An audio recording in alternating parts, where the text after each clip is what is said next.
Hello, I wanted to talk to you today about a topic that has been coming up a lot for me recently, the last couple months with clients. And it's about the feeling of having to be really all or nothing or black and white with your health and dietary choices. So, do you ever feel like you either are on the wagon or off the wagon with your health? As humans, we do really well sometimes with protocols and guidelines where they're kind of black and white, and there's really clear restrictions on what we can and can't eat. So we might avoid dairy or gluten or sugar or for periods of time during healing diets. And although it's kind of challenging at first to wrap our heads around, avoiding these foods or feeling a little bit more restricted, it can be really easy and comforting just to follow a guideline, right? We know exactly what to do. And we have these boundaries. And when things like travel or the holidays or work events or social events come up, we kind of get thrown off of our game and we don't really know what to do and we don't really know how to navigate this gray area. So it's really easy to just hand someone a list of foods and say, these are good for you foods and these are bad for you foods. We know we should eat vegetables and avoid excessive donut consumption for our health.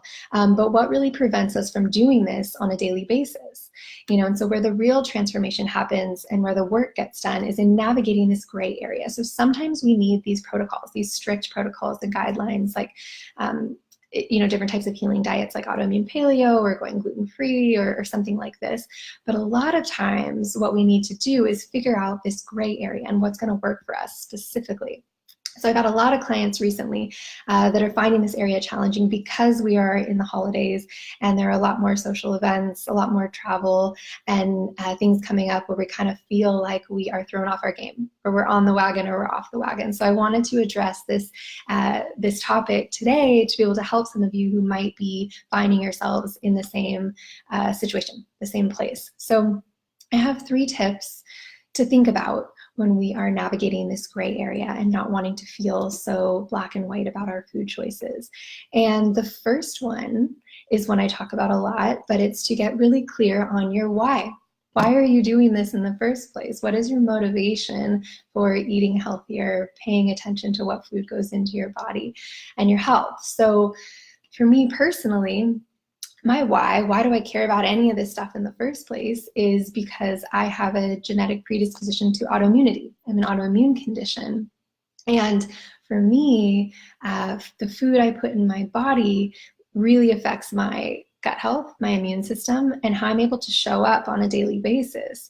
And this has taken time to be able to figure out what works for me personally, but my why and why I make these choices on a daily basis is tied to that. It's tied to my health, so I can avoid taking medications, so I can feel good on a daily basis, so I can regulate my immune system, so my digestion feels good. So this why is really powerful to me. And if I am going to a social event or if I'm traveling and I have this why in the back of my mind, it makes it really easy for me to make these choices for my health. If I wasn't as clued into my why am I doing this, or if I was doing it because someone said, okay, Christina, you need to make these choices so you can lose 10 pounds, that's not as powerful of a motivator for me as my overall health and well-being. So for you, the first part of all this is figuring out why. Why do you want to be healthy? What is your motivation for making some of these choices? So just ask yourself that question. It sounds simple, but ask yourself the question and see what comes up. Once you have that answer, keep going. Ask yourself again. So if you say, okay, why do I want to make these choices? And what comes to you is that you want to lose weight. Perfect. Okay. Why do you want to lose weight? Because you want to feel better in your body and have more confidence. Why? Because you want to be able to get that job that you have always wanted, because you want to feel good naked, because what is it? Keep going, keep asking yourself, why? Once you hit on something that feels good and resonates, you will know, and that's your why, and that's what you want to hold on to. So this is the first step, is figuring out and getting clear on why you want to make these choices in the first place. Because if it's coming from some external source or someone telling you this is what you should do, it's going to be a little bit harder than when you're traveling or when you're navigating social events to feel connected to making any of these sort of decisions. So that's the first step, is to get really clear on your why. The second step is to begin the process of tuning in and listening to your body. So this is another one I speak about all the time because it's so important. And a lot of times when we are following protocols or when we're wanting to get healthy, we're following these black and white guidelines, right? Like I don't eat dairy, gluten, sugar, nightshades, something like that. We're following these protocols, which can be really important for periods of time in the healing process. We do really well with these, because we have a guideline, we have a list that tells us what we can and can't do, and we can kind of adhere to that. But when we start to veer away from these protocols and move into life and things come up, we feel a little bit lost. Like we don't know exactly what to do because we're used to relying on these external sources. So what you do is you want to bring the focus back inward, back internally. And a really good way to do that, there's a couple different ways, but a really good way to do that is some symptom journaling, food or symptom journaling. And that's something I have all of my private coaching clients do, is a little bit of food and symptom journaling where we're looking at what you're eating, but more importantly, how you're feeling throughout the day. Are you feeling bloated? Do you have a headache when you wake up? Are you experiencing joint pain later in the day? Do you have energy crashes? These things that we may not be really tuned into, we can, when we put mindful attention to it, and by either writing it down or just becoming conscious of how we feel throughout the day, we begin to start to create these connections and strengthen that muscle of tuning into our bodies. So we're connecting what we put in our bodies, what we do on a daily basis, with how we feel. And it can be so illuminating. We might think we've got a bunch of stuff figured out, but every time I do some food or symptom journaling or put some more mindful attention to how I'm feeling throughout the day, I learn something new, even now. And I've been doing this for a very long time. So that can be a really great way to do that as well. But the main idea is to bring the focus back internally as opposed to externally. So getting a bit of power back internally to be able to evaluate how we feel throughout the day. So we're not as much relying on these external sources, but we're able to kind of filter some of these things through our own experience and how that makes us feel. And that's going to be the most valuable information. So if that sounds confusing to you, or you're like, how do I start this process? What do I do? Send me a message. I will explain how to do the food symptom journaling, but that's just one tool to use to kind of start to strengthen this muscle, and it is a muscle that we need to strengthen over time. So that's the second important piece, is tuning back inward and beginning to understand how you feel on a daily basis. And the third step here is starting with a good foundation. So to be able to make good food choices, you really need to know what works for you and what doesn't. And we are all so different and thrive with different foods in our bodies. So in general, it's advised to avoid overly processed foods and refined sugars, eat a diet with lots of nutrient-dense vegetables. But from there, however, we really need to take into account our own unique body and needs.